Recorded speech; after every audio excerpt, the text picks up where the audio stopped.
The smell of yeast and burnt sugar clung to my clothes as I pushed through the heavy door of O'Malley's pub. After 14 hours on my feet, my lower back throbbed with each step, and flour still dusted the creases of my jeans, despite 3 attempts to brush it away. The dim lighting and low hum of conversation wrapped around me like a welcome blanket, so different from the bright chaos of Dolce Mattina, my tiny bakery wedged between a laundromat and a pawn shop in Little Italy. "Rough day?" Marco, the bartender, asked as I collapsed onto a stool near the end of the bar. He was already pouring my usual, a whiskey neat that I'd learned to appreciate during the grueling first year of business ownership. "The espresso machine died during morning rush," I said, accepting the glass gratefully. Then I burned 3 batches of biscotti because I was trying to fix it myself. And Mrs. Ricci came in to complain that last week's cannoli weren't sweet enough. I took a long sip, feeling the burn slide down my throat. "Sweet enough. Can you believe that?" Marco chuckled, his weathered face crinkling with sympathy. "Mrs. Ricci complained when my grandmother made her cannoli, and that woman was Sicilian. Don't take it personal. Alessia." I knew he was right, but exhaustion made everything feel heavier tonight. 25 years old, and some days I felt ancient. My mother would have laughed at that, would have told me in her musical Italian accent that I didn't know what tired meant. But Mom had been gone for 3 years now, and the bakery, her dream that I'd inherited along with her recipes and her debts, was my responsibility alone. "Another?" I said, pushing the empty glass toward Marco. He raised an eyebrow, but poured. The second drink went down easier than the first, the third easier still. By the fourth, the edges of the world had softened pleasantly, and I found myself laughing at Marco's stories about the regular customers, at nothing and everything. "You should slow down," he suggested gently, but I waved him off. "I'm celebrating," I announced, my words slightly slurred. "Celebrating that I didn't burn down my own bakery today. That's worth drinking to, right?" The stool beside me scraped against the floor as someone sat down. I glanced over, my vision swimming slightly, and found myself looking at a man who seemed carved from shadows and expensive wool. His suit was charcoal gray, perfectly tailored to broad shoulders that tapered to a narrow waist. Dark hair swept back from a face that could have belonged to a Renaissance painting, all sharp angles and hooded eyes the color of espresso. He ordered something in Italian, his voice a low rumble that made my skin prickle with awareness, despite the alcohol dulling my senses. Marco nodded, suddenly looking nervous in a way I'd never seen before, and hurried to pour what looked like a very specific, very expensive whiskey. "That's fancy," I heard myself say, pointing at his glass. "I'm drinking the cheap stuff, the stuff that makes you forget you spent 12 hours kneading dough and arguing with suppliers about flour prices." The man turned to look at me, and I felt the full weight of his attention like a physical thing. His eyes were darker up close, almost black in the dim lighting, and they studied me with an intensity that should have sobered me up. Instead, emboldened by whiskey and exhaustion, I smiled at him. "You look like a bad boy," I announced, the words tumbling out before my filter could catch them. "Like a really bad boy, the kind my mother would have warned me about." I laughed, delighted by my own observation. "Are you? A bad boy?" Something flickered in those dark eyes. Surprise, perhaps, or amusement. The corner of his mouth lifted almost imperceptibly. "You have no idea," he said, his accent similar to Marco's, but somehow more refined, more dangerous. "That's not an answer," I pointed out, wagging my finger at him. "You're being mysterious. I don't like mysterious. I like honest. Like brutally honest." I gestured expansively, nearly knocking over my glass. "You know what I told Mrs. Ricci today? I told her that if she wants sweeter cannoli, she should go to Ferrara's on Taylor Street. They put enough sugar in theirs to give you diabetes just from looking at them." "Did you really?" He sounded genuinely curious now, leaning slightly closer. No, I admitted, giggling. But I wanted to. Instead, I smiled and said I'd adjust the recipe. Which I won't, because my mother's recipe is perfect, and Mrs. Ricci is wrong. I took another sip of whiskey. See? Honest. Brutally honest. That's me. Alessia, Marco interrupted, his voice tight with something I couldn't identify through my pleasant haze. Maybe you should head home. I'll call you a cab. I'm fine, I protested, but even as I said it, the room tilted slightly. The man beside me moved with fluid grace, his hand steadying my elbow before I could slide off the stool. Easy, he murmured, and I found myself looking up into those impossibly dark eyes. Up close, I could see silver threaded through his hair at the temples, could smell something woodsy and expensive, cedar maybe, or sandalwood. You smell good, I informed him solemnly, like really good. Not like flour and burnt sugar. That's what I smell like, always. It's in my hair, my clothes, probably my skin at this point. I laughed again, the sound slightly unsteady. But you smell like money and danger. Is that weird? That I can smell danger? Perhaps you're more perceptive than you think, he said, his lips quirking into an almost smile that transformed his severe features into something unexpectedly warm. Marco appeared with a glass of water, which the stranger handed to me with quiet insistence. I drank obediently, some part of my brain recognizing that I should probably be more cautious around a man I'd just met, especially one who radiated the kind of controlled power that made the air around him feel charged.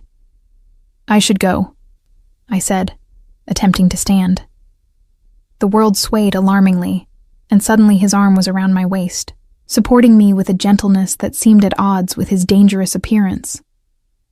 I'll take you home, he said, not asking.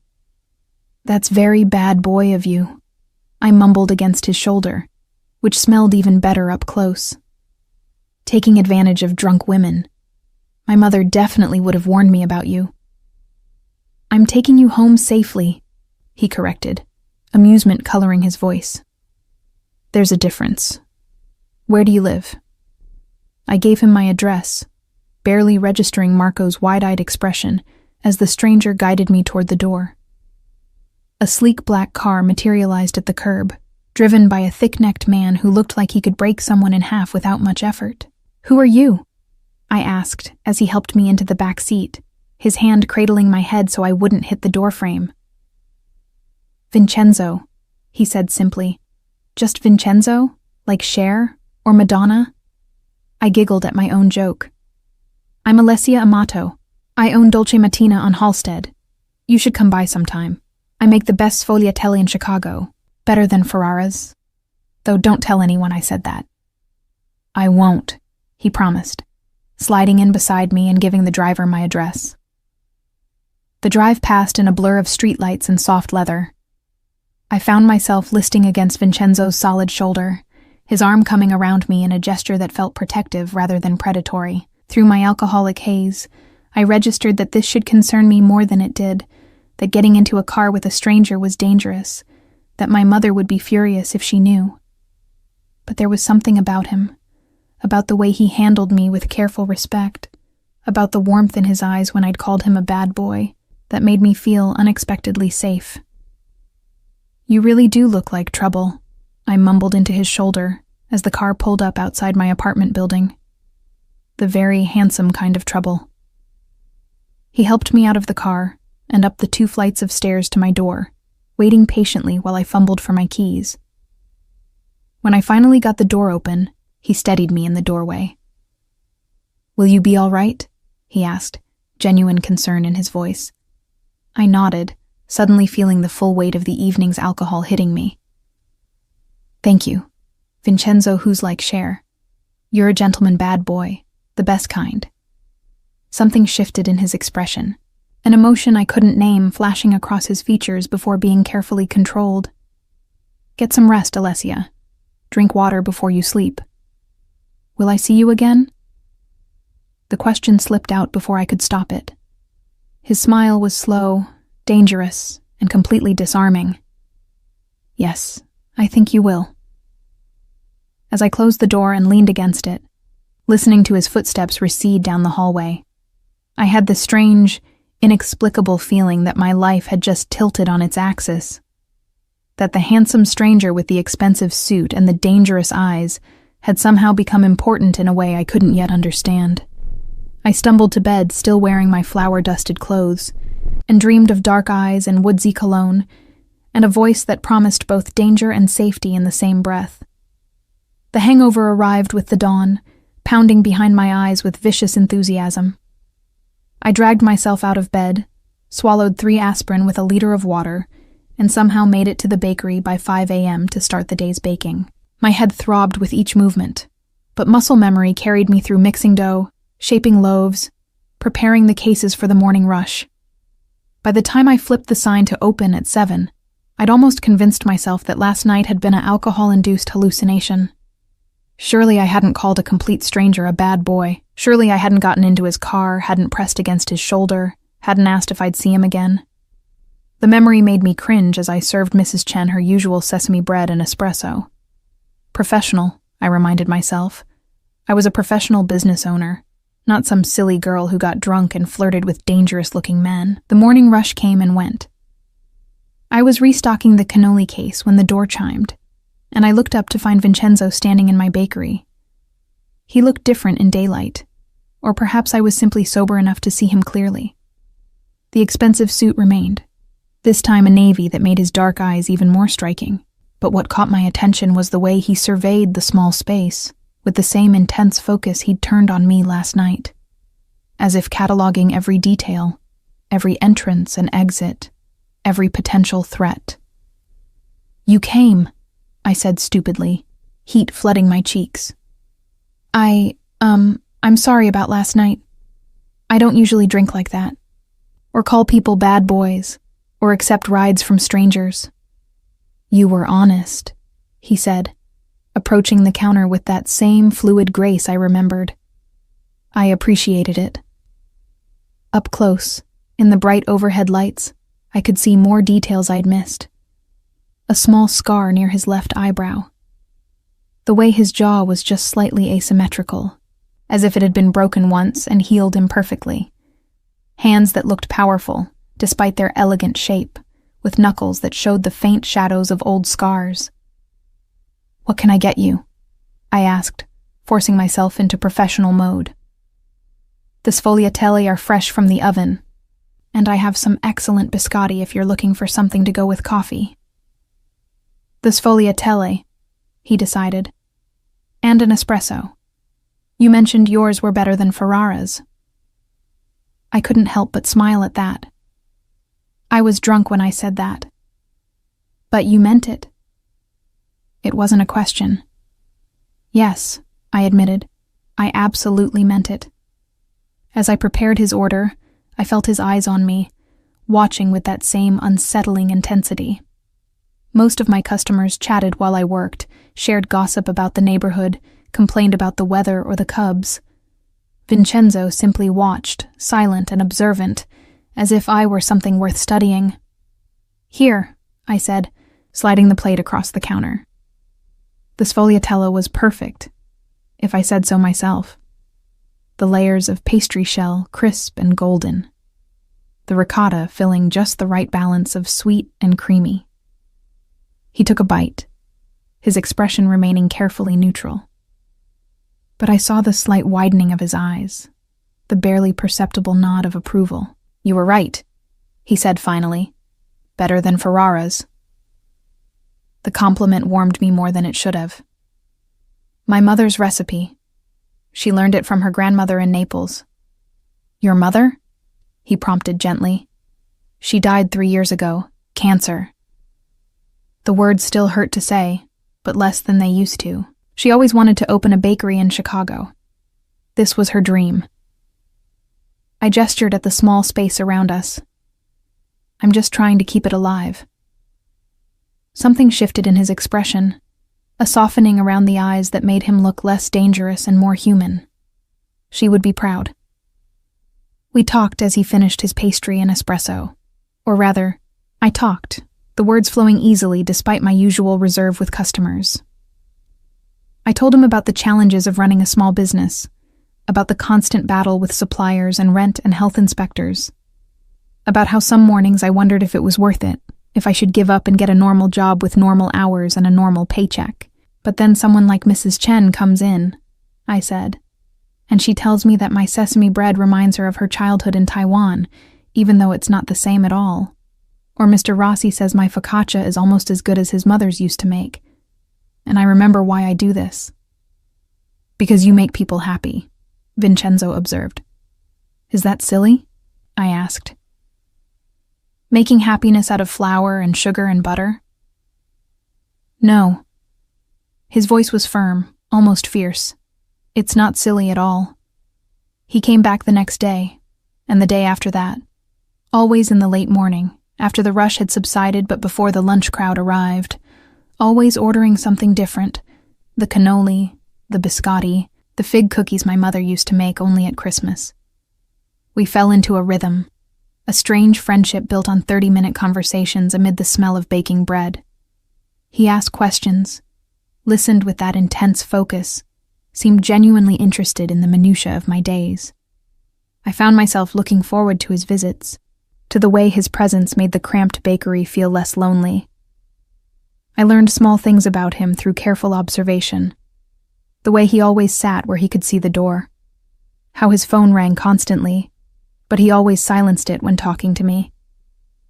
The expensive watch on his wrist, the kind that cost more than 6 months of my rent. The way other people in the neighborhood reacted to him, respectful, bordering on fearful, giving him a wide berth on the sidewalk. What do you do? I asked one day, 2 weeks into our routine. For work, I mean. You're always in a suit, but you never seem to be in a hurry to get anywhere. He smiled, that slow, dangerous smile I'd come to recognize. Import and export, family business. That's vague, I observed. It is, he agreed, not elaborating. Are you being mysterious again? I challenged, hands on my hips. Because I told you, I don't like mysterious. I know, you like honest. He leaned forward slightly, his dark eyes holding mine. But sometimes, Alessia, honesty can be dangerous. A shiver ran down my spine that had nothing to do with cold. Are you dangerous, Vincenzo? Yes. No hesitation, no attempt to soften the truth. To some people, never to you. I should have been frightened, should have recognized the warning for what it was, and asked him to leave, to stop coming to my bakery.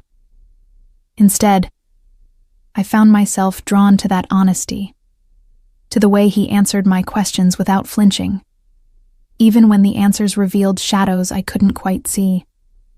By the 3rd week, I caught myself watching the door at 10:30, waiting for him to arrive. Caught myself saving back the best sfogliatella of the morning, the one with the most perfect layers. Caught myself wearing lip gloss to work, something I never bothered with normally. You like him, my assistant Rosa observed one afternoon after Vincenzo had left. She was a sharp-eyed woman in her 60s who'd known my mother and had strong opinions about everything. He's a customer, I protested weakly. Rosa didn't look convinced. A customer who you smile at like he's bringing you sunshine. A customer who looks at you like you're something precious he wants to protect. He doesn't. He does, she interrupted, and everyone in this neighborhood sees it. Do you know who he is, Alessia? Vincenzo Catalano. He imports and exports things. Rosa's expression turned grave. He's Vincenzo Catalano, Don Catalano's son, the man who runs the entire North Side. The words hung in the air between us. I knew what she meant, what she was really saying. Mafia. The word we didn't say out loud in Little Italy, but everyone understood. I don't believe that, I said, but even as I spoke, pieces were clicking into place. The expensive clothes, the way people treated him, the guards I'd seen waiting outside in black SUVs, the vague answers about his work. "Believe it or don't," Rosa said gently. "But be careful, Dolcezza. Men like that, they live in a different world than us. And that world is dangerous."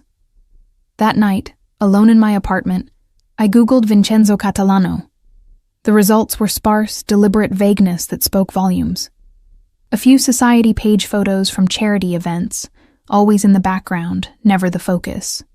Business licenses for legitimate companies. No criminal record, but then, men at that level rarely had ones. And underneath it all, rumors, whispers, the kind of reputation that existed in shadows and careful words. I should have stopped seeing him. Should have told him to find another bakery, another place to spend his mornings.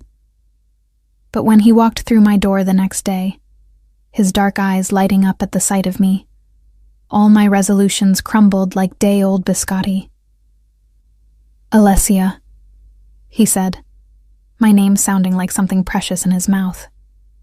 "Vincenzo," I replied, already reaching for the sfogliatella I'd saved for him. And just like that, I knew I was in trouble. The kind of trouble my mother would have warned me about. The kind I was walking into anyway, eyes wide open. It was Rosa's scream that shattered the comfortable routine I'd built around Vincenzo's visits. I was in the back, pulling a fresh batch of olive bread from the oven, when I heard her cry out. The tray clattered to the floor as I ran to the front of the shop, my heart hammering against my ribs. Rosa stood frozen behind the counter, her face pale, staring at two men who had just entered. They weren't customers. Everything about them, from their cheap suits to the way they positioned themselves to block the door, screamed threat. "Where is he?" the taller one demanded in English heavily accented with what sounded like Russian. "Where is Catalano?" "I don't know who you're talking about," I said, my voice steadier than I felt. "This is a bakery. If you're not here to buy something, don't play stupid." The shorter man moved toward the counter, and I saw the bulge under his jacket that could only be a weapon. "We know he comes here. Every day like clockwork. Where is he?" "I'm right here." Vincenzo's voice came from behind them, soft and deadly. I hadn't heard the door open, hadn't seen him arrive. He simply materialized, and suddenly the two men were the ones who looked afraid. "Catalano." The taller man turned, trying to maintain his bravado, but failing. "Our boss wants to talk to you. About territories. About arrangements." "Then your boss can call my office like civilized people do."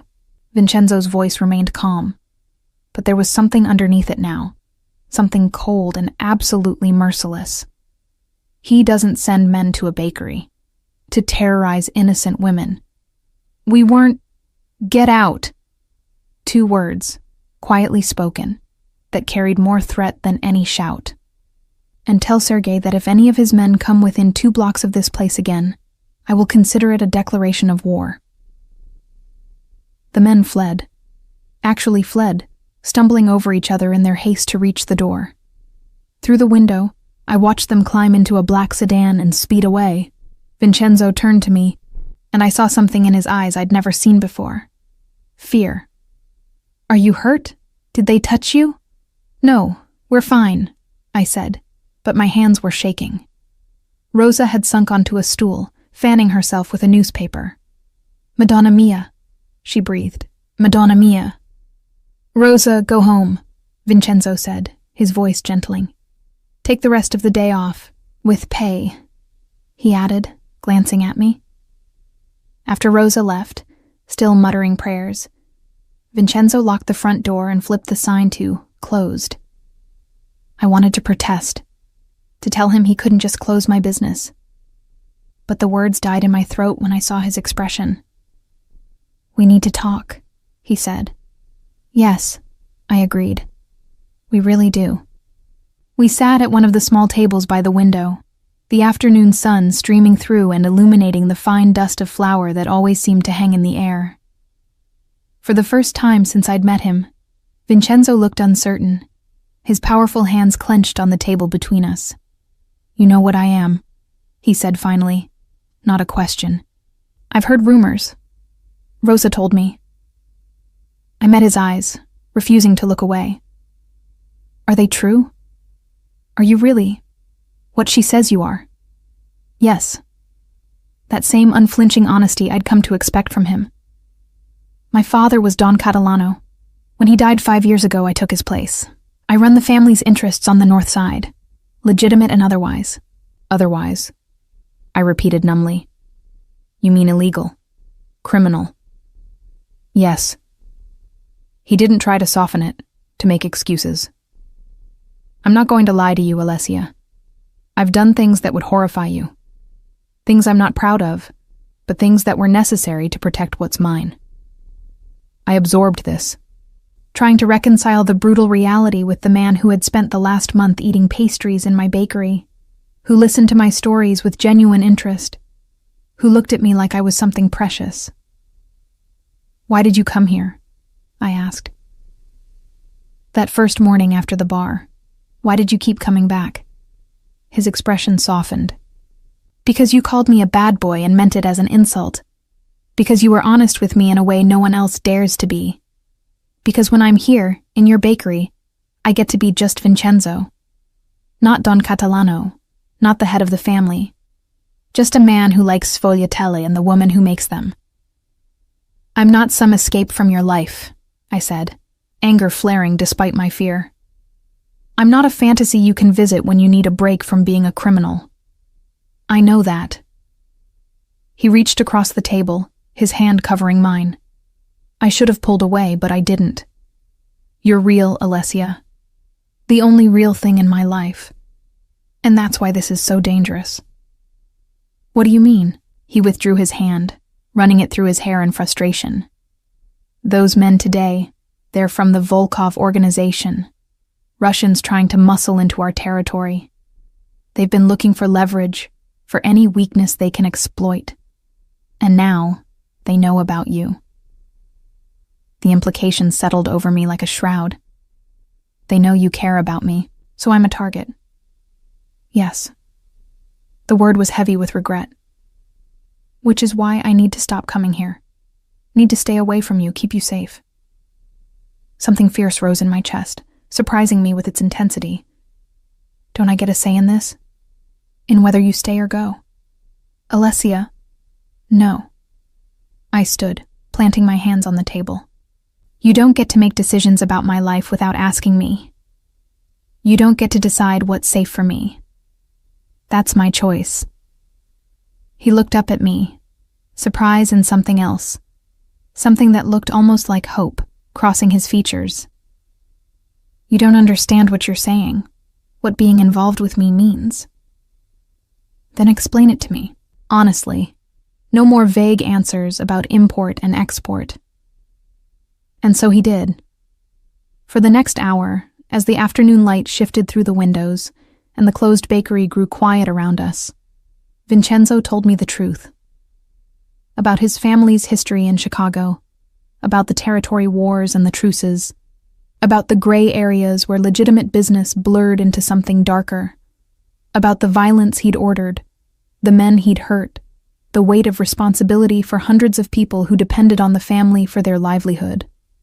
He didn't try to make it palatable, didn't try to paint himself as anything other than what he was, a man who had inherited a position of power and had done what was necessary to maintain it, regardless of the cost to his soul.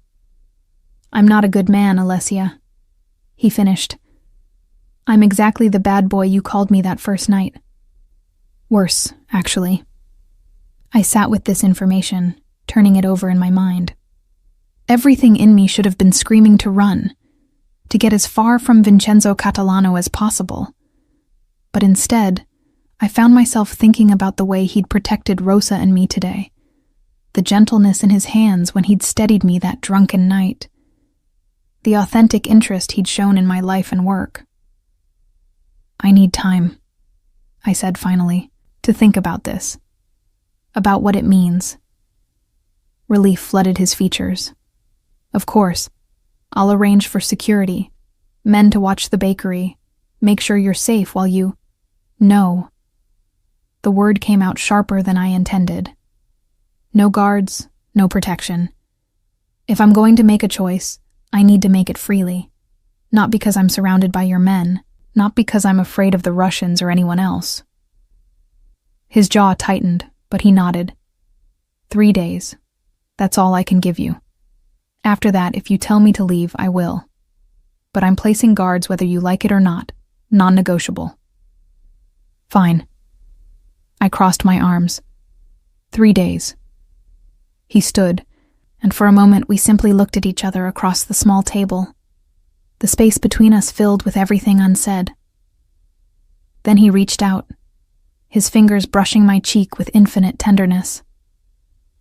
For what it's worth, he said softly, you're the best thing that's happened to me in 5 years, maybe in my whole life.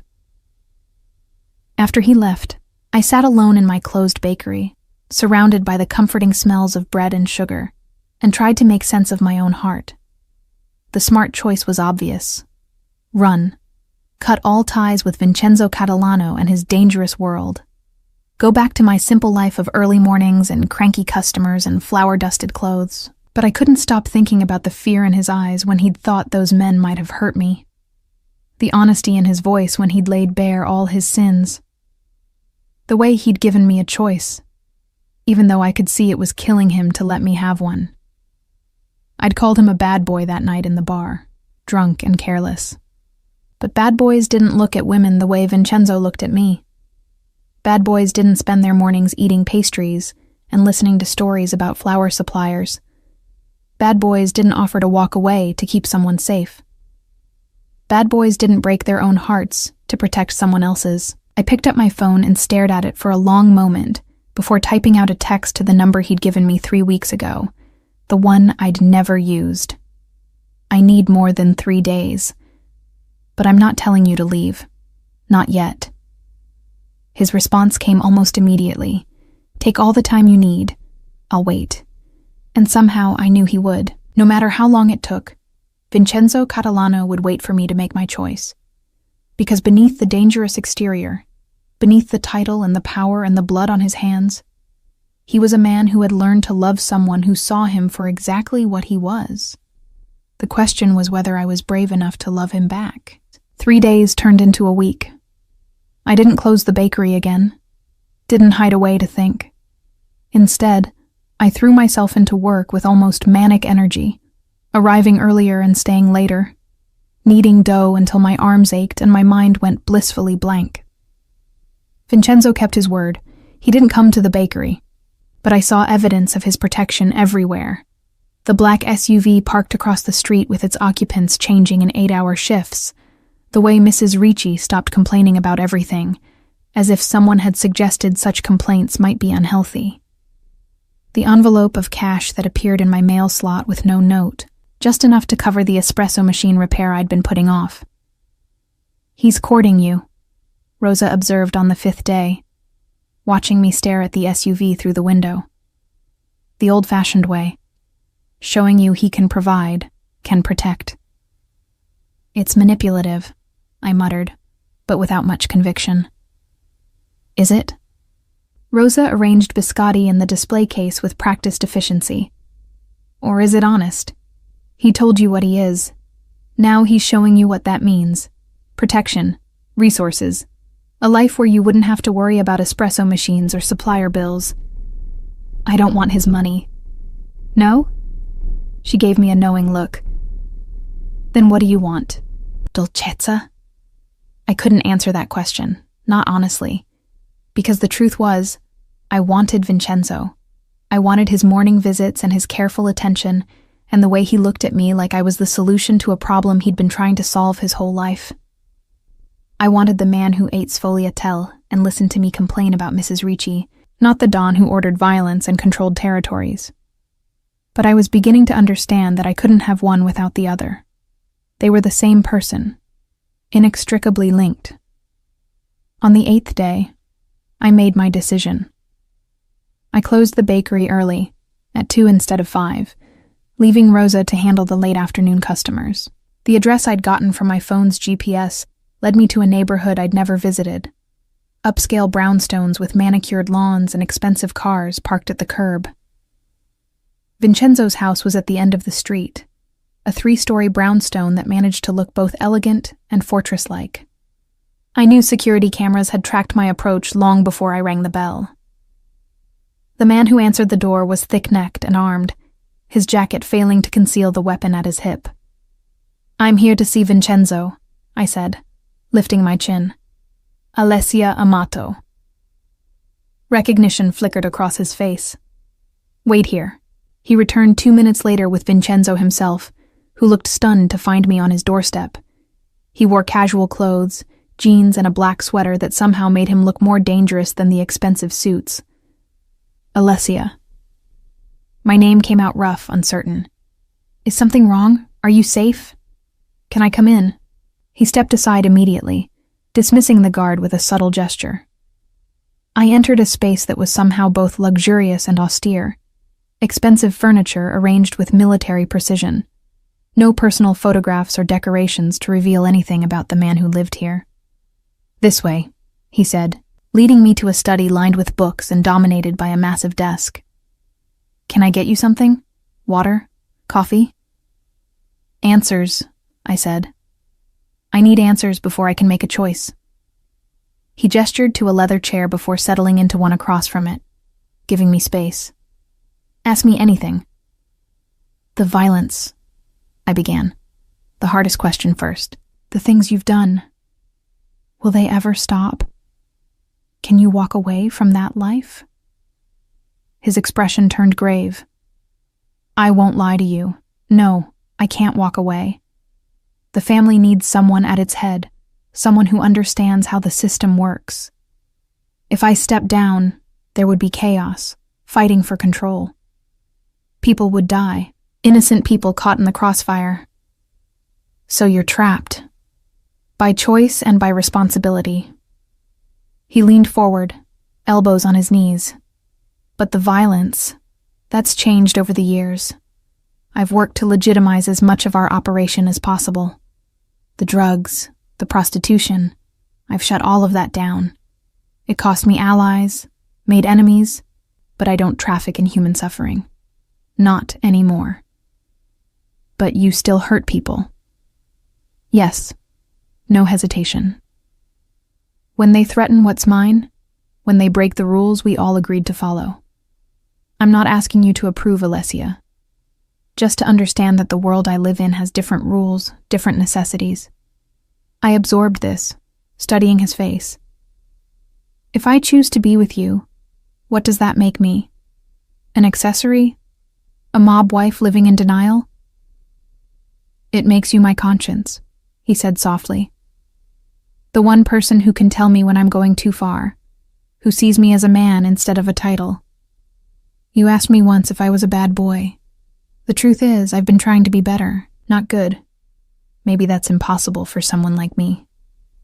But better, less ruthless, more human." "Because of me?" I asked, surprised. "Because of you." He held my gaze. "Because when I'm with you, I remember what it feels like to be more than the role I inherited. You make me want to be worthy of the way you look at me." My heart clenched at the raw honesty in his voice. "I'm scared, Vincenzo. Scared of your world. Scared of becoming someone I don't recognize. Scared of losing myself." "I know." He didn't move closer, didn't try to touch me. "And I'm scared too. Scared of putting you in danger. Scared of tainting something pure with the darkness I carry. Scared that one day you'll look at me and see a monster instead of a man." "I don't see a monster," I admitted quietly. "I see someone trying to be good in a world that doesn't allow for easy choices. Someone carrying responsibilities he didn't choose but honors anyway." "Is that enough?" His voice was barely audible. "For you to choose me?" I stood, moving to the window that overlooked a private garden.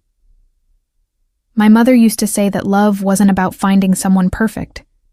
It was about finding someone whose imperfections you could live with, whose struggles you could support. "Your mother sounds wise." She was. I turned to face him, turned to. She also said that everyone deserves honesty, especially in love. And you've been honest with me, Vincenzo. Brutally, painfully honest. Even when the truth was ugly. Hope flickered in his dark eyes, quickly suppressed. "I will never lie to you, Alessia. That's a promise." "I believe you." I crossed the space between us, standing before him. "And I need you to promise me something else. That you'll never make decisions about my life without consulting me. That you'll treat me as a partner, not a possession to be protected." He stood slowly, his hands hovering near my shoulders but not quite touching. "I promise, but the protection, the security, that's non-negotiable. Not to control you, but because I couldn't survive losing you. Do you understand?" I nodded, finally understanding the fear beneath his control. "I need your guards to be discreet.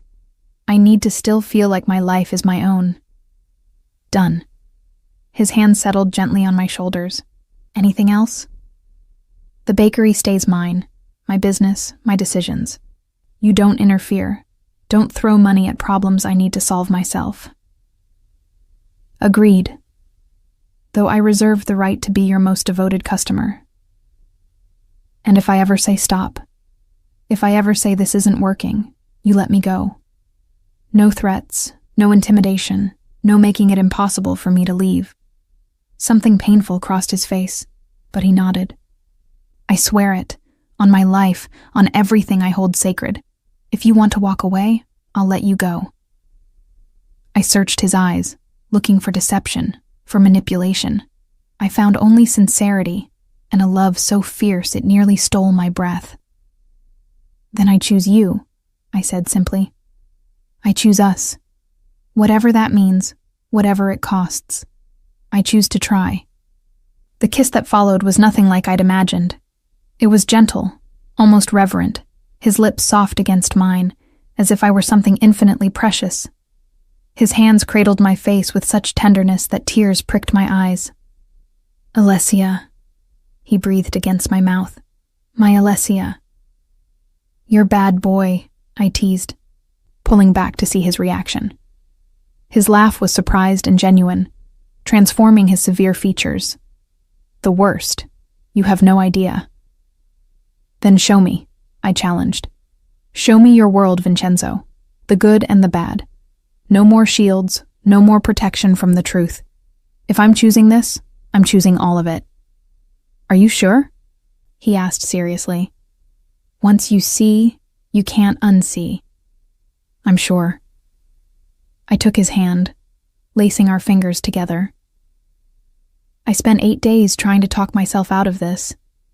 8 days trying to convince myself that the smart choice was to walk away. But I've never been good at smart choices. I'm much better at honest ones. He pulled me close, his arms wrapping around me in an embrace that felt like coming home. "Then let's be honest together. No more secrets, no more shields. Just you and me." And standing there in his study, surrounded by the trappings of a life I was only beginning to understand, I felt something settle in my chest. Not peace, exactly, but purpose. The choice was made. Now came the work of living with it, of learning to love a man whose hands were stained, but whose heart beat only for me. The weeks that followed my decision felt like living in 2 worlds simultaneously. By day, I was Alessia Amato, owner of Dolce Mattina, serving cannoli and brewing espresso for the neighborhood regulars. By night, I entered Vincenzo's world, learning the careful social dances of family dinners and business meetings where nothing was quite what it seemed. "This is Angelo." Vincenzo introduced me to a heavy-set man with cold eyes at a restaurant in Gold Coast. "He manages our construction interests." What he meant, Angelo handles the legitimate front for money laundering. "And this is Dante. He oversees shipping." What he meant, Dante coordinates the import of luxury goods that occasionally hide other, less legal items. I learned to read between the lines, to understand the careful language and loaded silences, learned which questions to ask and which to leave unspoken. Vincenzo never lied to me, kept his promise of honesty, but he taught me how to navigate a world where truth was often dangerous. "You're a natural," he observed one night as we drove home from a charity gala where I'd made pleasant conversation with the wife of a federal judge. The other wives like you. They trust you." "Should they?" I asked, still uncomfortable with my role in his empire. He took my hand, bringing it to his lips. "You're exactly who you've always been, Alessia. Honest, kind, genuine. That's why they trust you, and why I love you." The words hung in the air between us. He'd never said them before, not directly. "You love me?" I whispered. "From that first night in the bar when you called me a bad boy with such conviction." His smile was soft in the darkness of the car. "You saw through every defense I've built, saw the man underneath. How could I not love you?" "I love you too," I admitted, even though sometimes I think I'm crazy for it. "You probably are." His expression turned serious, which is why what I'm about to ask matters so much. Anxiety spiked in my chest. "What?" "Marry me." I stared at him, certain I'd misheard. "What?" He pulled a small velvet box from his pocket, opening it to reveal a ring, a perfect emerald flanked by diamonds that caught the streetlights as we passed. "Marry me, Alessia." Not because it's expected, not because of my position, but because I can't imagine my life without you in it. Because you're the only honest thing in my world, and I'm selfish enough to want to keep you forever. Tears blurred my vision. "Vincenzo, I know it's fast. I know you have doubts. But I also know that what we have is real, is worth fighting for. Will you marry me?" Part of me wanted to say yes immediately, to let myself fall completely into the safety of his love. But the part that had learned to navigate his dangerous world knew better. "Ask me again in 6 months," I said quietly. "After I've really lived in your world, after I know what being your wife means. If we still feel this way then, I'll say yes." Disappointment flickered across his features, quickly masked, but he nodded, closing the ring box. 6 months. Fair enough. The test came sooner than either of us expected. It was a Tuesday morning, 3 weeks after his proposal. I was opening the bakery. Rosa still hadn't arrived when the door burst open. 2 men entered, not the same Russians from before, but with the same energy of barely controlled violence. "Vincenzo Catalano," the taller one demanded. "Where is he?" "I don't know." My heart hammered, but I kept my voice steady. He doesn't tell me his schedule. Liar. The shorter man moved around the counter toward me. "You're his woman. You know where he is." I backed up, reaching behind me for anything I could use as a weapon. My fingers closed around a rolling pin. "Get out of my bakery. Not until you tell us where to find him." The man lunged. I swung the rolling pin with all my strength, connecting with his shoulder. He bellowed in pain, and his companion rushed forward. I was outmatched, and we both knew it. As his hand closed around my wrist, I heard the sharp crack of the door slamming open. "Get away from her." Vincenzo's voice was death itself. He stood in the doorway flanked by 4 of his men, his expression so cold, so absolutely merciless that the men attacking me froze. "Boss, we were just... You touched what's mine." Vincenzo moved with terrifying speed, his fist connecting with the man's jaw in a punch that sent him crashing into the display case. Glass shattered, pastries flying. The fight that followed was brutal and brief. Vincenzo's men subdued the intruders with efficient violence while Vincenzo himself pulled me behind him, shielding me with his body. "Are you hurt?"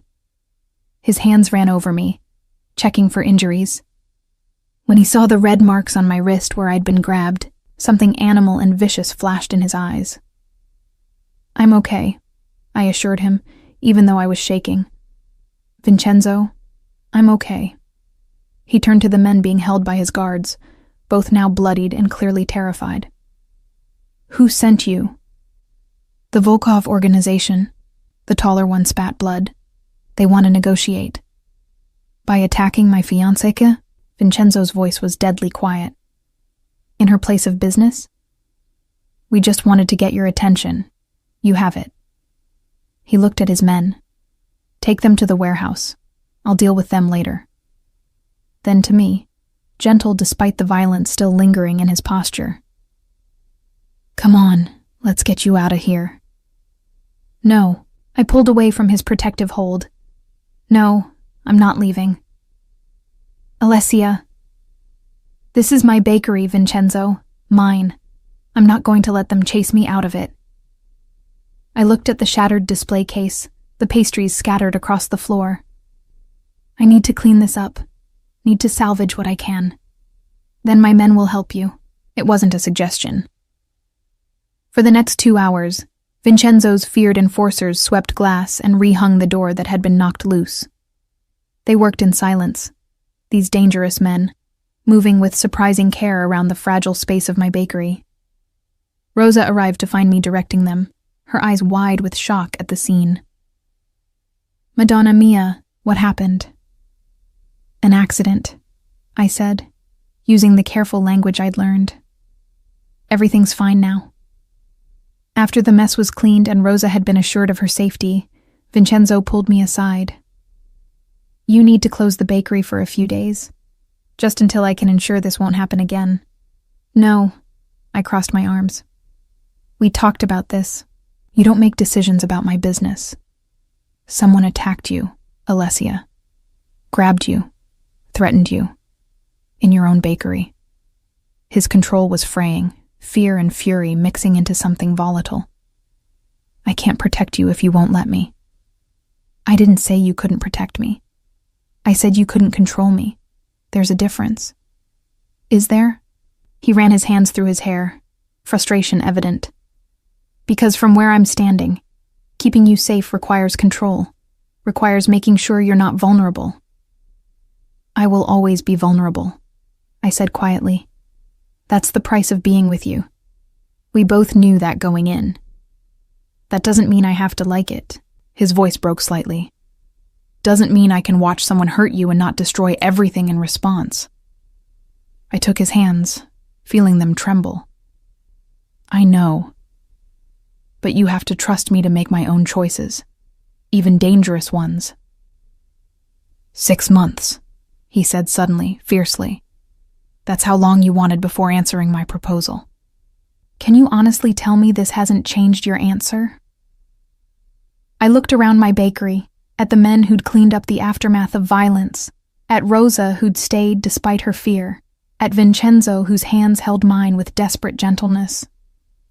"It's changed everything, and nothing." "What does that mean?" "It means I understand now what choosing you really costs, what being part of your world really means." I squeezed his hands. "And I'm still choosing you. But I need you to choose me too, Vincenzo. Not just my safety. Me. My independence. My right to make my own decisions, even when they terrify you." He closed his eyes, and when he opened them again, something had shifted. "You're asking me to let go. I'm asking you to trust that I'm strong enough to stand beside you, not behind you." For a long moment, he said nothing. Then, slowly, he nodded. "No closing the bakery, but extra security, discreetly placed, and you carry this." He pulled a small device from his pocket. "Press the button, and my men arrive in under 2 minutes. Non-negotiable." I took the device, recognizing it as the compromise it was. "Deal. And Alessia?" He pulled me close, his forehead resting against mine. "When those 6 months are up, and I ask again, think about saying yes, because I don't think I can survive losing you." "Then don't lose me," I whispered. "Just love me. That's all I need." 3 months passed in relative peace. The attack on my bakery seemed to have established a boundary. Vincenzo's response, whatever it had been, was effective. No more men burst through my door with demands. No more threats. But the incident had changed something between us. Vincenzo struggled visibly with his need to protect me, and his promise to let me maintain my independence. I saw it in the way he watched me when he thought I wasn't looking, in the careful questions about my day, in the increased security I pretended not to notice. "He loves you terribly," Rosa observed one morning as we prepared the day's first batch of focaccia. "Like it causes him physical pain." "I know," I said quietly. "And you? Do you love him back?" "Yes." No hesitation. 3 months ago, I would have qualified that answer. Now I knew the truth. I loved Vincenzo Catalano, bad boy and mob boss, with all his violence and tenderness, his control and vulnerability. I loved the way he looked at me like I was his salvation, the way he fought himself to give me the freedom I needed. The question of marriage hung between us, unspoken but present. We were nearly at the 6-month mark I'd requested. Soon he would ask again, and I would need an answer. The decision was made for me on a cold December morning. I woke in Vincenzo's bed, in the brownstone I'd been staying at more and more frequently, to find him already dressed and on the phone. His voice was tight, with barely controlled fury. "When?" A pause. "How many men?" Another pause. Longer. "I'm on my way." He noticed me awake and ended the call abruptly. "I have to go. There's a situation." "What kind of situation?" "The kind where people die if I don't handle it personally." He crossed to the bed, cupping my face. "Stay here. Don't leave the house. My men will be outside." "Vincenzo, please, Alessia. For once, just do what I ask." He kissed me hard, desperately, then was gone. I tried to settle back into bed, but anxiety gnawed at me. Something about the call, about the look in his eyes, had been different. More urgent, more afraid. By noon, I couldn't stand it anymore. I called his phone and it went straight to voicemail. Called again. Same result. I was reaching for my coat when Vincenzo's guard Marco appeared in the doorway.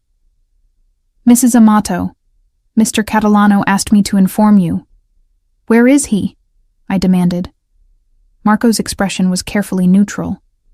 "He's handling a business matter." "Don't lie to me, Marco. What's happening?"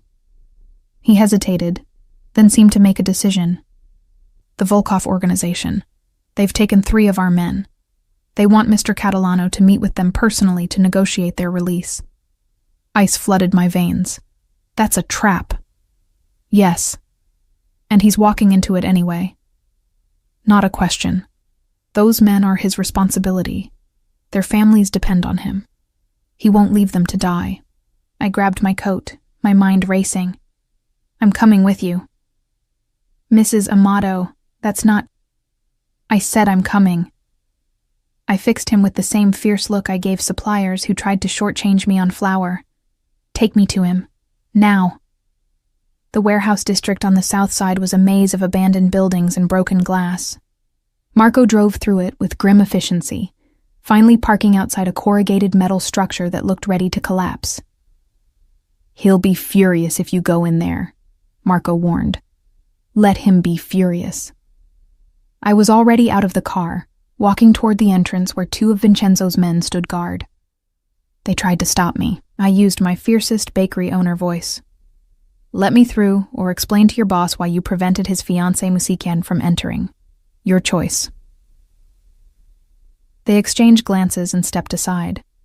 The interior of the warehouse was cavernous and cold. I heard voices before I saw anyone, one in heavily accented English and Vincenzo's in response. "You want your men back?" the Russian was saying. "Then give us what we want. Territory, the docks, the construction contracts, everything." "And if I refuse?" Vincenzo's voice was calm, deadly. "Then your men die, and we keep taking more until you give us what we want." I rounded a support column and took in the scene. 3 of Vincenzo's men were on their knees, hands bound, guns pointed at their heads. Vincenzo stood across from them, alone and seemingly unarmed, facing a group of Russians led by a man I recognized from photographs, Sergei Volkov himself. "There has to be another way," Vincenzo said. "There is." Sergei's smile was cruel. "Give us the girl, the baker. She matters to you. She's worth territory, worth contracts. Give her to us, and your men go free. Everything in me went cold. They wanted to trade me for his men's lives. Never. The single word from Vincenzo was absolute. She's not part of this. Then your men die. Sergei raised his hand. Wait. I stepped forward before my courage could fail. Every gun in the room swung toward me, but I kept my eyes on Vincenzo, on the horror and fury warring on his face. Alessia, get out of here. His voice shook. Now. No. I looked at Sergei. You want to trade me for those men? Fine, but I have conditions. You're not trading anything, Vincenzo snarled. Marco! But Marco wasn't there. I'd made him wait outside, and the guards had apparently decided this was above their authority to stop. What conditions? Sergei asked, intrigued. The men go free, all of them, including Vincenzo. And you give me your word as whatever you are, that they won't be harmed, that this ends the conflict. Done. Alessia, no! Vincenzo started toward me, but one of the Russians grabbed him, pressing a gun to his temple. Let him go, I said, my voice steadier than I felt. You have what you want. Indeed.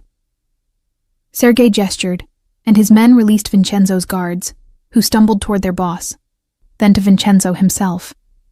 Go. Take your men. Leave the girl. Vincenzo's eyes met mine across the space between us, anguish and rage and love written in every line of his face. I won't leave you. You have to. I kept my voice level. Those men have families who need them. You have responsibilities. I'm just... You're everything. He interrupted, raw emotion breaking through his control. You're my conscience, my redemption, my only honest thing in this corrupt world. I can't lose you. Then trust me.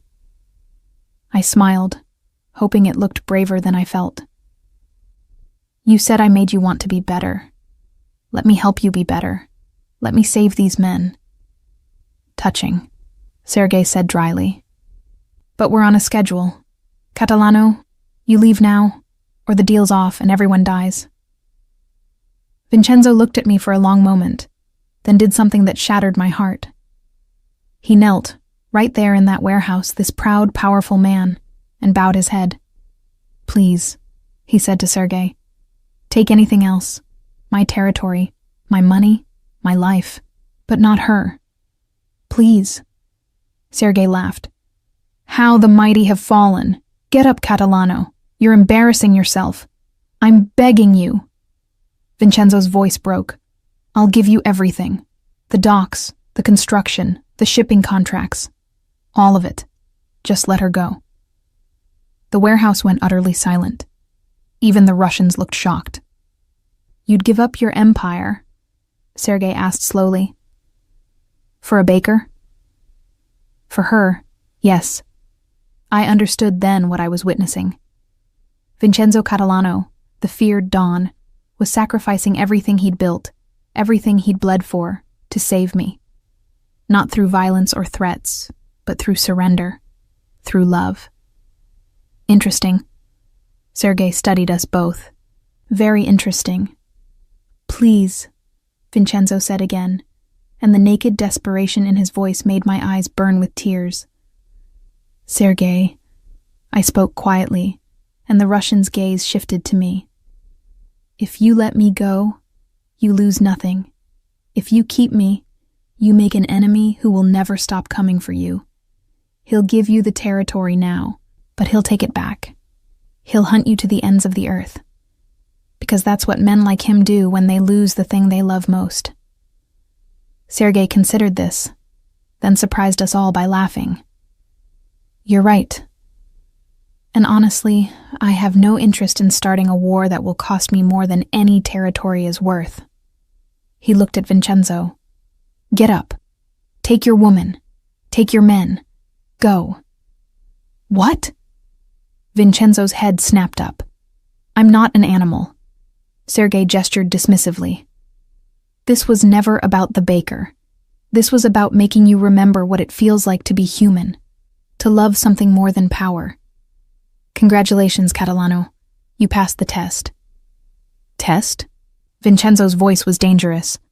My father was killed by a man who forgot how to be human, who saw people only as assets and enemies. I watched him become a monster. Sergei's expression turned grim. I wanted to see if you were the same.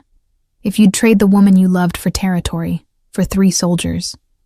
You didn't. You were willing to give up everything. That makes you better than my father. Better than most of us. He waved his men back. Go.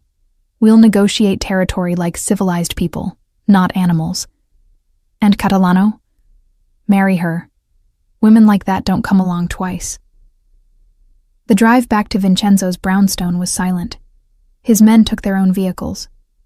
Vincenzo and I sat in the back of the SUV, his hand gripping mine so tightly it hurt. Neither of us spoke. We couldn't. Once inside, in the privacy of his study, the dam broke. Vincenzo pulled me against him, his body shaking. I thought I'd lost you. I know. I held him tightly, feeling wetness against my neck. He was crying, this powerful, dangerous man. Crying for me. Don't ever do that again, he demanded, his voice fierce. Don't ever risk yourself like that.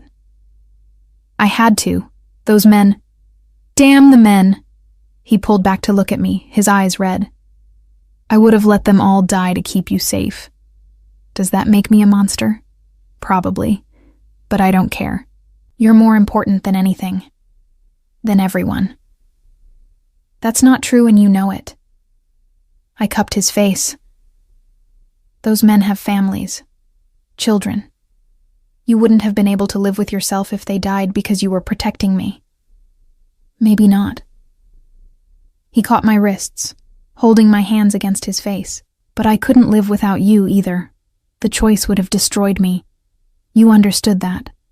That's why you walked into that warehouse. Why you offered yourself. Yes. Simple, honest. Marry me. Not a question this time. A plea. Not in 6 months. Now. Tomorrow. I can't wait anymore, Alessia. I need to know you're mine in every way that matters. I've been yours since I called you a bad boy in that bar, I said gently. Since you looked at me like I was the most interesting thing in your world. I'll marry you, Vincenzo. Not because I'm afraid or grateful or trapped, but because I love you. All of you. The bad boy and the good man you're trying to be. His kiss was different this time. Not desperate, but reverent. A promise and a beginning. We're terrible at this, he murmured against my lips. You know that, right? We almost got you killed today. We saved 3 men and potentially prevented a war, I countered. I'd say we're pretty good at it. At what? Being honest. Being partners. Being us. I smiled against his mouth. Besides, someone needs to be your conscience. Your bad boy needs redemption. I thought you didn't like bad boys. I don't, I admitted. But I love you, and that's the truth. He pulled me closer, and in the warmth of his embrace, surrounded by the shadows of his dangerous world, I found something I never expected. Home. Not in a place, but in a person. In the arms of a man who'd proven that love wasn't about control or possession, but about sacrifice. About being willing to lose everything to keep someone safe. My bad boy had taught me the most important lesson of all, that the truest form of love is letting go. And in learning that, he'd become exactly the man I needed him to be. Not perfect, but honest. And that was enough. 6 months after our wedding, I woke to find Vincenzo's side of the bed empty. Not unusual. He often rose before dawn to handle business that couldn't wait for reasonable hours. What was unusual was the sound of voices drifting up from the kitchen, low and urgent, with an edge that made my stomach clench. I pulled on my robe and padded downstairs, following the sound. Vincenzo stood at the kitchen island with Marco and 2 other men I recognized from his inner circle. They fell silent, the moment I appeared in the doorway. "What's wrong?" I asked, reading the tension in every line of Vincenzo's body. He exchanged glances with his men, then nodded toward the door. They filed out without a word, leaving us alone. Vincenzo poured himself an espresso from the machine, his movements precise but stiff. "The Volkov organization," he said finally, not meeting my eyes. "Sergei's dead, killed 3 days ago in Moscow. His cousin Dmitri has taken over, and he's not interested in maintaining our arrangement." Cold dread washed through me. What does that mean? It means everything we built, the peace, the understanding, it's gone. He finally looked at me, and I saw something I'd rarely seen in his eyes. Fear. "Dmitri wants war. He's already hit 2 of our operations. He's coming for everything, and that includes you." I sank onto one of the kitchen stools, processing this. "So what do we do?" "We?" He crossed to me, taking my hands in his. "You don't do anything. I'm sending you somewhere safe, Montana maybe, or Italy, somewhere he can't reach you." "No." The word came out sharper than I intended. His jaw tightened. "Alessia, this isn't negotiable. You're my wife. Your safety is my decision," I interrupted, pulling my hands free. "We've had this conversation before, Vincenzo. You don't get to unilaterally decide what's safe for me. This is different." His voice rose with frustration. Sergei was a man of honor, twisted as that honor was. Dmitri is a rabid dog. He doesn't follow the old rules, doesn't respect boundaries. He'll use you to hurt me, and I can't. His voice broke. "I can't lose you." I stood, moving into his space, forcing him to look at me. "Then don't lose me. But don't send me away either. We face this together." "You don't understand what you're asking." "I understand perfectly." I cupped his face, feeling the stubble rough against my palms. "I understand that if I run now, I'll spend the rest of my life running. That you'll never truly believe I'm safe, never stop looking over your shoulder. I understand that our marriage means standing together, especially when it's hard." Something shifted in his expression, pain and pride warring for dominance. "You're the bravest person I know, and the most stubborn. I learned from the best." I managed a small smile. "Besides, I have insurance." "What insurance?" I pulled away, moving to the coffee maker to fix my own cup. "Detective Donovan, the one from the Organized Crime Task Force. We've been talking."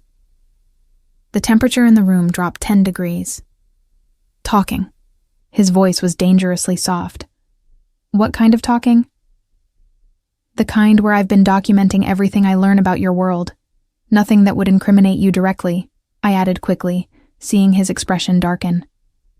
"But enough that if something happens to me, it all goes public. Every connection, every arrangement, every politician and judge in your pocket. Not just your family, Vincenzo. Everyone." He stared at me as if I'd become a stranger. "You've been building a case against me? Against everyone who might hurt me to get to you?" I met his gaze steadily. "It's mutually assured destruction. Insurance that no one can touch me without bringing down the entire system, Dmitri included." "And you didn't think to tell me this? Would you have let me do it if I had?" His silence was answer enough. He turned away, bracing his hands on the counter, his shoulders rigid with tension. "You've been lying to me. For months, I've been protecting myself." I moved closer, placing a hand on his back. "The way you taught me to. By being strategic, by thinking ahead. You said you wanted a partner, Vincenzo, not a possession. This is what partnership looks like." He spun to face me, and I saw something I'd never seen before. Uncertainty. "How do I know you won't use it? That one day you won't decide you're tired of this life and burn everything down?" The question hung between us, exposing a vulnerability he'd never shown. For all his power, for all his control, he was afraid. Not of Dmitri or the Russians or any external threat, but of me, of the woman he'd given his heart to.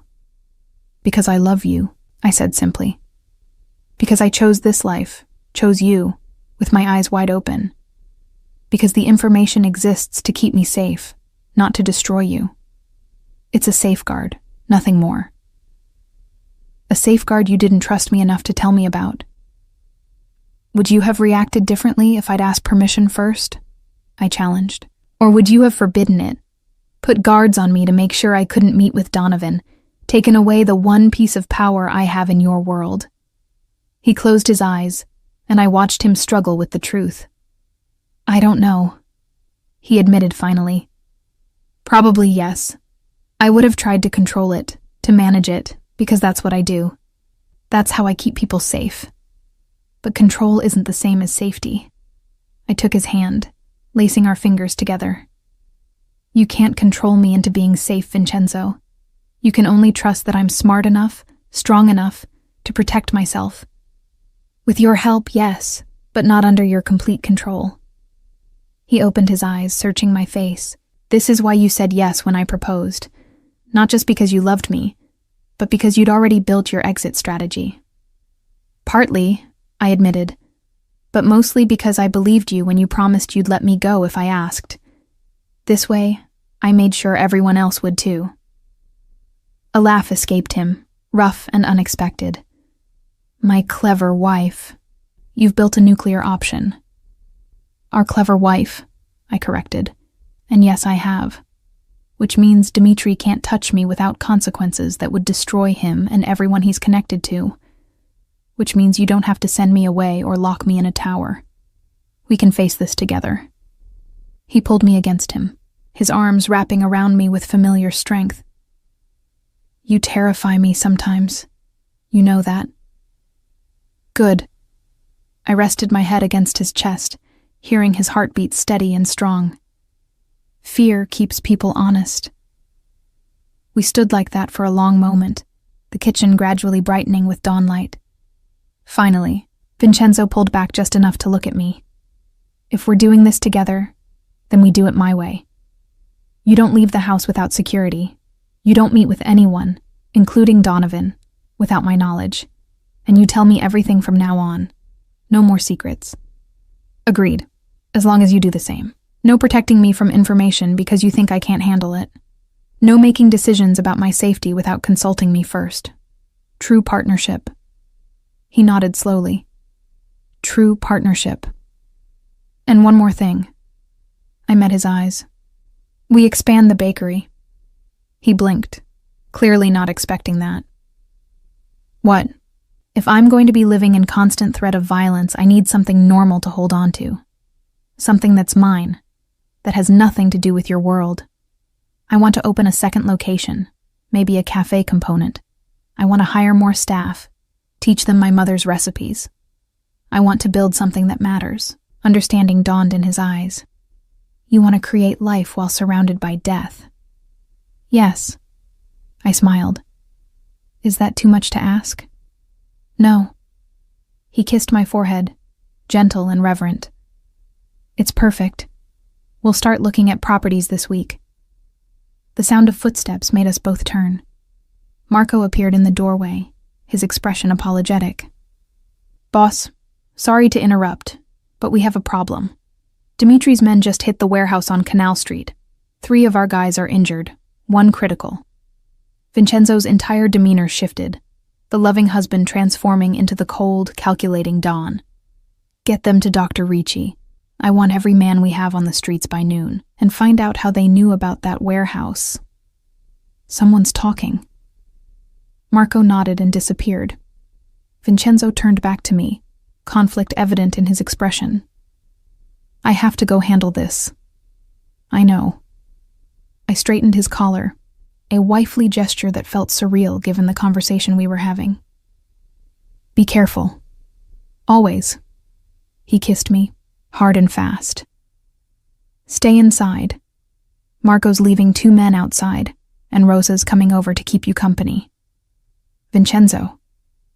Please, Alessia. Give me this one thing. Just for today.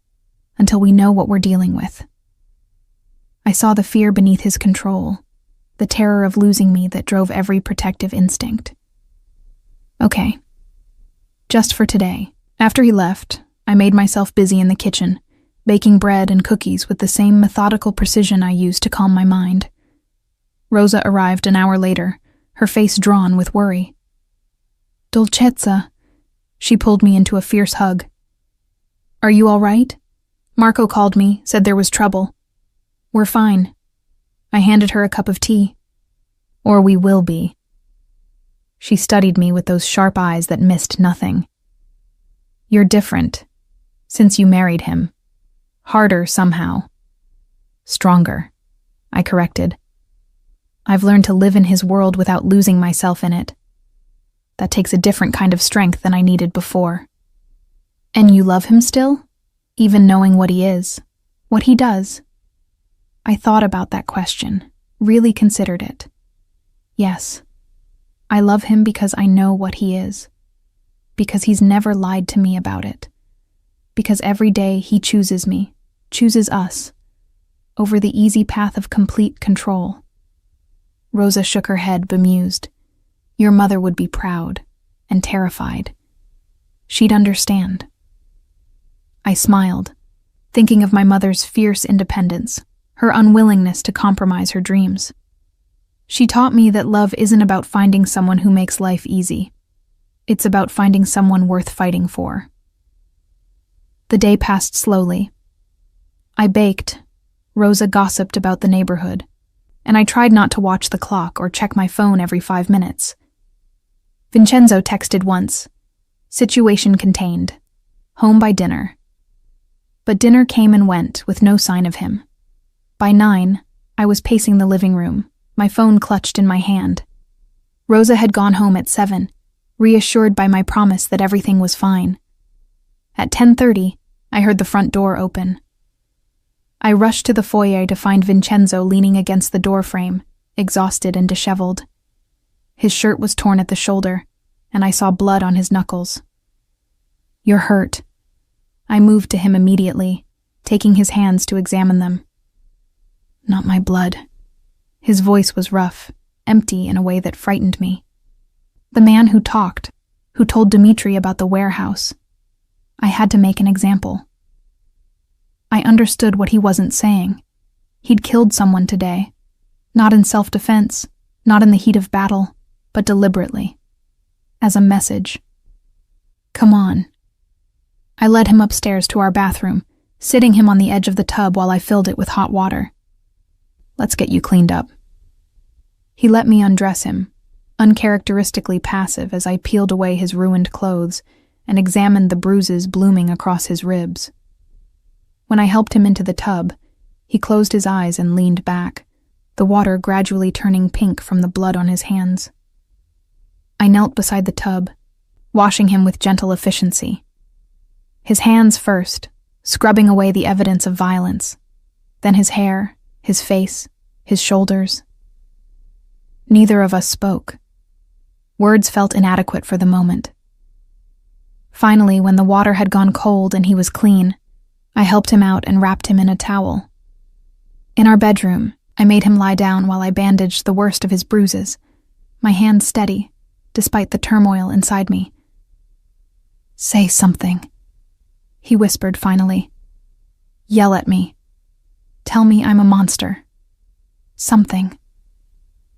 You're not a monster. I lay down beside him, pulling him against me so his head rested on my shoulder. You're a man who made an impossible choice to protect the people who depend on you. I killed him, Alessia. Personally. I could have ordered someone else to do it. But I needed them to know. To understand that betrayal has a price. I know. And you can still touch me? Still hold me like this? I ran my fingers through his damp hair, feeling him tremble against me. Yes, because I know the weight of what you carry. I see the toll it takes on you. And I choose to be here anyway, to remind you that you're more than the violence, that you're also the man who eats sfogliatelle in my bakery, who listens to me complain about suppliers, who looks at me like I'm the only real thing in his world. You are. His arms tightened around me. You're the only thing that makes sense, the only thing that feels clean. We lay like that for a long time, his body gradually relaxing as exhaustion claimed him. Just before he fell asleep, he murmured, "I'm glad you built your insurance. Glad you're smart enough not to trust me completely." "I trust you with my heart," I whispered back. "Just not with my freedom. There's a difference." His soft laugh was the last thing I heard before his breathing evened out into sleep. The next morning, I woke to find a new message on my phone. Not from Vincenzo, but from an unknown number. Sergei's peace died with him. But perhaps a new arrangement can be found. Come alone to Rossi's at noon, or more of Catalano's men die.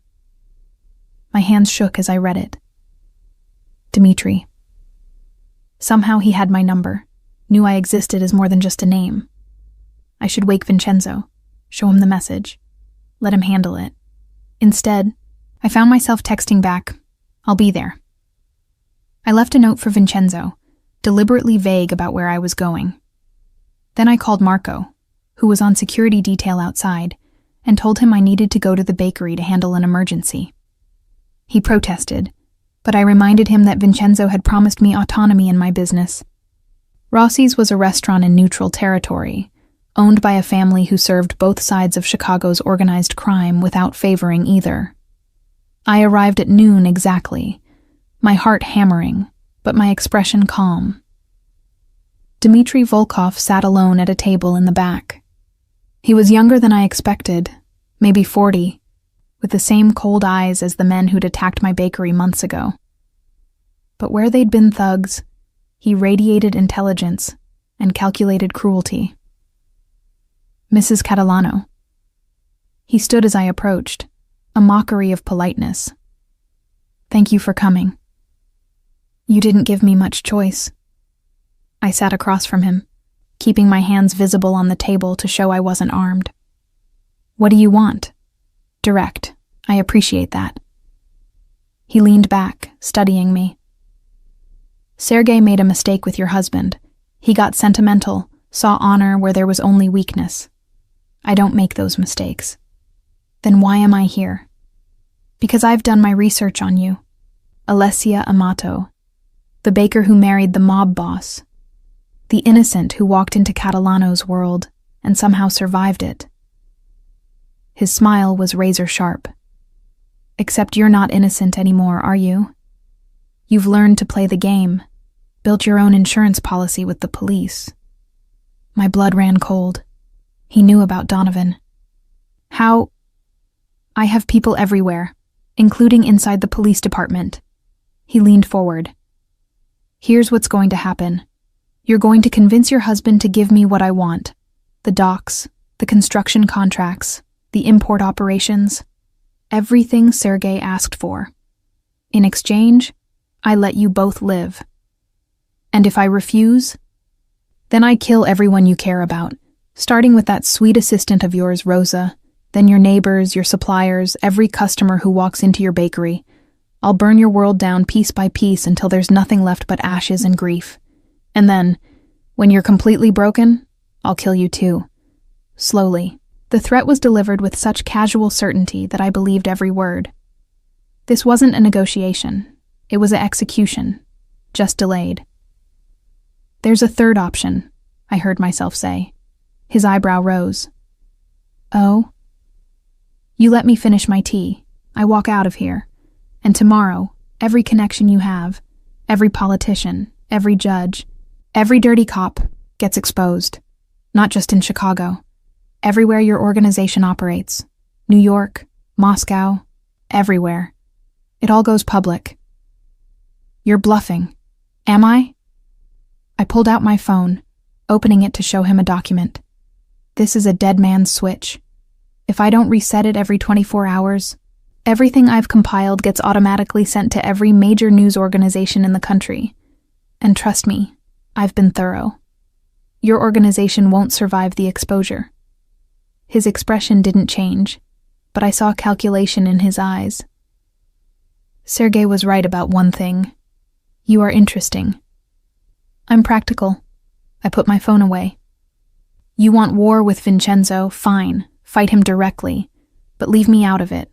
Because if I die, if anything happens to me, your entire empire comes down too. That's the deal. And Catalano knows about this meeting? Not yet. I stood, proud that my legs didn't shake. But he will.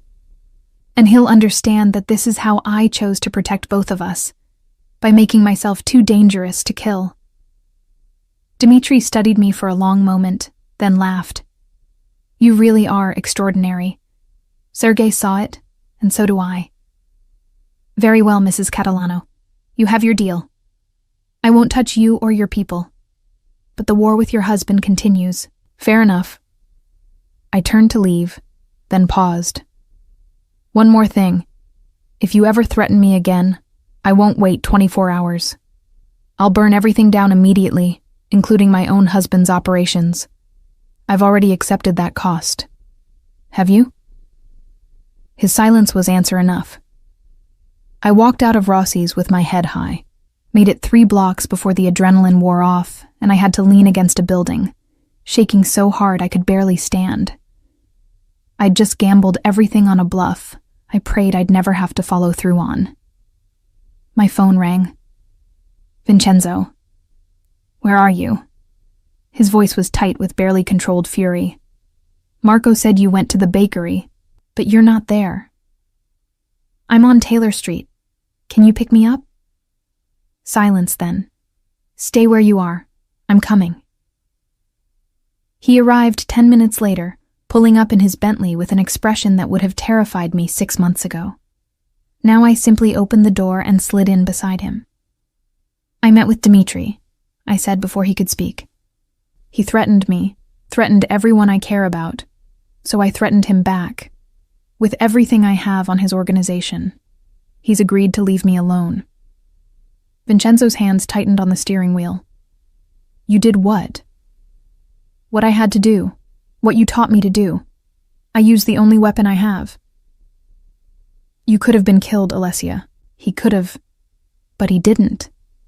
I took his hand, forcing him to look at me. Because I made myself more valuable alive than dead. Because I'm not just your wife anymore, Vincenzo. I'm a player in this game too. Maybe it's time you accepted that. He stared at me, emotions warring across his face. Fury, fear, pride, love. You're going to give me a heart attack. Better than making you a widower. I managed a shaky smile. Take me home. We both need to process what just happened. As he drove, I leaned my head against the window and realized something profound.